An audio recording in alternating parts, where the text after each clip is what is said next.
To continue our report this morning entitled When Did Creation Occur, I would like to first say something these things to you that if we believe that there is God who is existing, and if we believe that who is supernatural that made this earth, this question will not occur in our mind.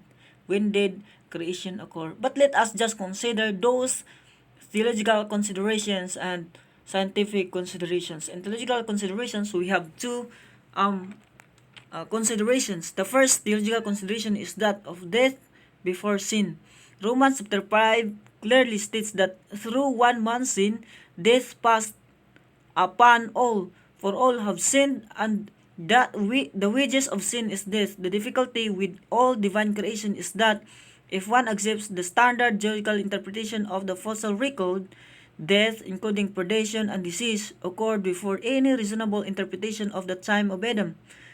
According to this model, death of hominids occurred before Adam. One can claim that they were not truly human, but the biblical writer seems concerned about nature as well as about humankind. Romans 8 verses 19 through 23 indicates that not just humankind, but that creation itself was involved in the fall and that it will be redeemed along with us. Matthew chapter 10 verse 29 through 31 indicates that God pays attention to the death of sparrows. Isaiah 11 and Isaiah 65 seem to indicate that animal death will not be part of the new earth, raising the question of whether it was part of God's original creation. The second consideration is, the second problem is that of natural evil. Such things are earthquakes, floods, and tornadoes. The problem of human-caused evil is usually solved by postulating that God gave us free will, and that since it is truly free, God is not responsible for our choices. We are. The risk of allowing people to choose wrongly is usually felt to be outweighed by the benefit of the possibility of true love, which requires freedom. But if we accept that defense, it only justifies God in the case of human-caused evil. That defense does not justify Him in the case of natural evil. Scientific considerations. So we have 7 scientific considerations. First is sedimentary gaps. There is the widespread existing of gaps of millions of years in the fossil record without evidence of the expected erosion between the layers. Evidence of soft sediments, polystrate fossils extending through several bedding planes indicate rapid burial, soft sediment deformation, and various intrusion of layers of sediments into each other. That both sedimentary layers were soft at the same time. So, evidence number 3, evidence of soft sediments. Polystrate fossils extending through several bedding planes indicates rapid burial activities of sediment deformation and various intrusion of layers of sediment into each other show that both or all sedimentary layers were soft at the same time. Then, number 4, amino acid racemization. Amino acids in living organisms are in a chemical form known as the form. Over time, L amino acids tend to change to a mixture of L and R forms at a rate that is thought to be constant. Comparison of rates calculated from fossil material shows a progressive decrease in amino acid racemization constant with time, which is essentially removed if a short timescale is assumed. Fresh biological material. There are viable bacteria supposed millions of years old and tissue and dinosaurs that was not expected based on their supposed age. Genetic deterioration. There is the question of how species can persist for millions of years with the present mutation rate suggesting that a short time scale is mandated by the mere fact that life is present today. 7. Anomalous radioisotope dates. Even in the fields of radiometric dating, there is evidence from carbon-14 dating, beryllium 10. Dating and uranium lead dating that argues that the current time scale may be incorrect. Radiometric dating is most often cited as proving a long time scale, but there are two possible explanations of radiometric dating that are consistent with a short time scale.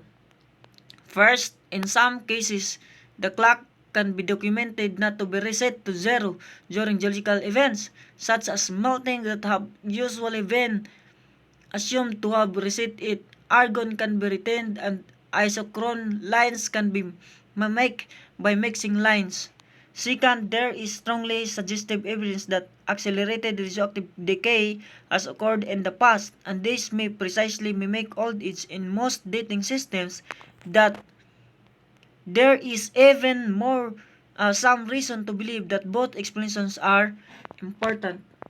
So this is our conclusion for the lot of questions that comes up in our mind, but according to the theological consideration and scientific considerations, um, it would be sum up that God is really exists even the creation did not yet begin. So the above considerations are not intended to be exhaustive or to imply that more work is not needed on the recent creation model. However, they should suggest that such a model provides a good explanation for a considerable amount of scientific evidence that cannot be explained well by competing models. Given the strong biblical and theological support for a recent creation model, it seems reasonable to give this model serious consideration, and in my opinion, it should be the favored model. But isn't short-age creationism falsified by multiple lines of evidence? The question betrays a profound misunderstanding of how science works. Science is not in the business of falsifying theories. That earlier Popperian concept has itself been shown to be inaccurate. What might naively be thought of as falsification turns out to be viewed from inside a theoretical framework as anomalies. Although anomalies do not help a theory, they rarely cause its overthrow. The theory is rather abandoned when it fails to produce new results or novel facts as they are known in the philosophy of science. Short-age creationism has produced just such novel facts. Supracontinental paleocurrents and carbon-14 in fossil carbon were suspected from a short-age perspective and not from any long-age perspective. They were in fact discovered by short-age creationists. Some of the other scientific findings listed above, although discovered by adherents to long age, were not known until after short-age theory was well developed and would still qualify as novel facts. When one runs into an apparent falsification, it is appropriate to ask if that falsification will disappear after further research is done. Creationists need not quiet when faced without a difficult problem. So thank you so much for listening, my friends. So it is very clear in our minds that all of those things, the theory comes up from different scholars, different interpreters. There is no reason that we will not believe in God, because God is omnipotent. He knows everything, and God can give us a power to understand what is happening in our world, what really God is in our lives. So for this research, for this report, I would like to say that if we believe that there is God in our lives, there is humility in our hearts and minds, we will not be able to ask this question, when did creation occur?